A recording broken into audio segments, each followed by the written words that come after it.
Kar ki damu da naje yanzu zan kira ki a waya. Saboda kin san yanzu malam yana can yana jira. Are you sure zaka kira ni? I'm very sure da naje zan kira ki.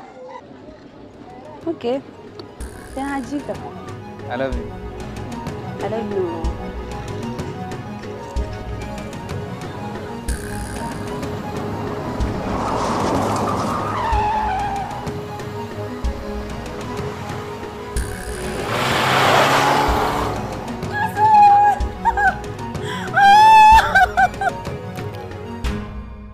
Ni ba fushi ne ba, a matsayina na mahaifin Nasir ba zan taɓa sakaci da rayuwarsa ba.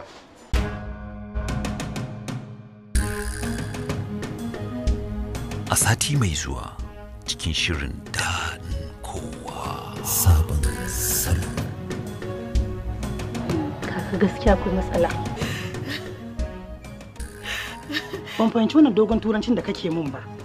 Ya kamata ka nutsu kai mun gwari-gwari yadda kwakwalwa ta ta dauka. Ki mu alkawari cewa za ki shawo min kansu. I can't take this anymore. You can't take away my only source of happiness. Look here. What is that? What are you going to do? Dadin Kowa Sabon